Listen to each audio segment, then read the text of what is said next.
Kali ini saya akan mempresentasikan mengenai perusahaan PT Indofood Sukses Makmur.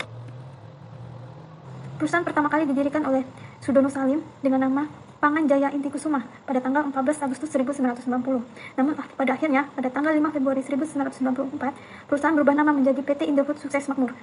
Perusahaan juga berhasil mengekspor beberapa produknya ke luar negeri, seperti Australia, Jerman, Nigeria, Cina, Inggris, Belanda, Hong Kong, Taiwan, Thailand, Malaysia, dan masih banyak negara lainnya. PT Indofood dibagi menjadi beberapa grup bisnis diantaranya, yaitu Consumer Branded Products, kedua Agribusiness, dan yang ketiga Bogasari, dan yang keempat Distribution.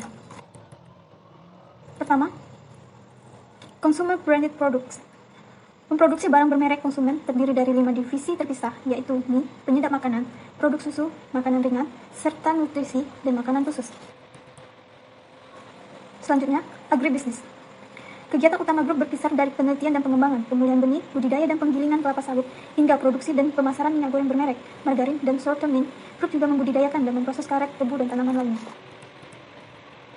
Bogasari merupakan produsen tepung terigu serta pasta dengan operasi bisnis yang didukung oleh unit pengapalan dan pengemasannya sendiri. Terakhir, Distribution. Mendistribusikan sebagian besar produk konsumen yang diproduksi oleh Indofood dan anak perusahaannya, serta pihak ketiga ke pasar. Kita masuk ke inti pembahasan mengenai supply chain di PT Indofood.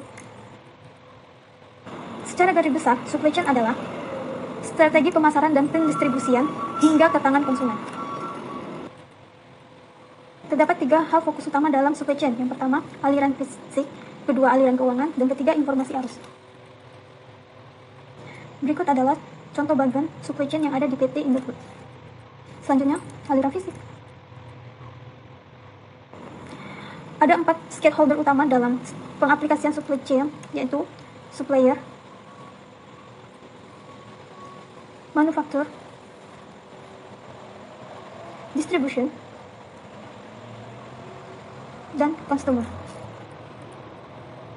Pada PT Indofood, supplier terdiri dari Bogasari Flour Mills, PT Salim Infomas, PT Dharma Grindo, PT Food Ingredients Development, PT Raciktek, PT Pura Penusa, PDAM, PT Supernova, PT Prima Makmur, PT Respati, PT Kemas Cipta Abadi. Pada bagian manufacture, biasanya terdapat mixing, pressing, steaming, cutting and folding, frying, and cooking, dan terakhir packing. Pada bagian distributionnya biasanya dilakukan oleh pihak retail dan customer, yaitu pembeli. Proses produksi, pada awalnya supplier mengirimkan bahan ke pabrik yang sebelumnya telah diminta oleh pihak pabrik kepada supplier. Di pabrik biasanya proses bahan mentah menjadi bahan jadi, terdapat mixing, pressing, steaming, cutting, folding, frying, and cooking, yang terakhir setelah bahan jadi akan di-packing.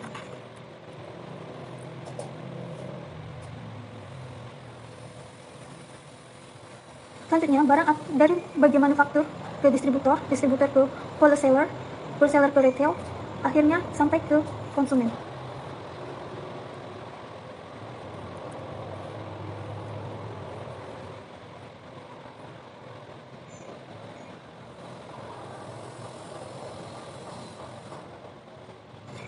Selanjutnya, aliran keuangan.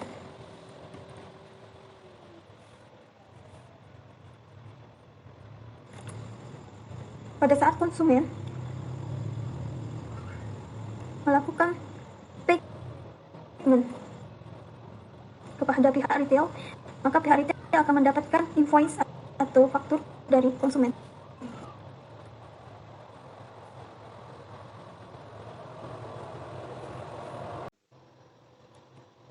Bisa terjadi pada konsumen dan wholesaler, di mana konsumen melakukan payment, maka wholesaler akan mendapatkan invoice atau faktur.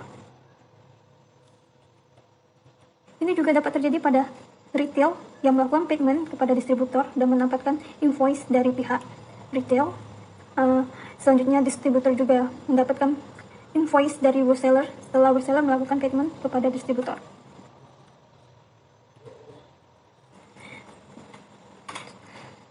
Distributor akan melaporkannya kepada factory, dan factory akan mendapatkan payment credit dan payment treatment invoice dengan supplier. Selanjutnya, aliran informasi.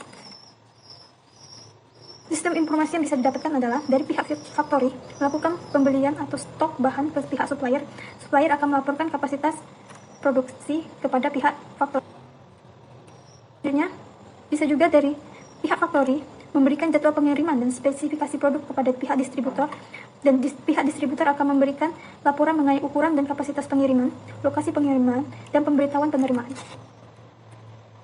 Selanjutnya, factory melaporkan rencana promosi dan spesifikasi produk kepada wholesaler, dan pihak wholesaler akan melaporkan mengenai penjualan, status barang, rencana pemesanan, informasi kualitas produk kepada pihak factory.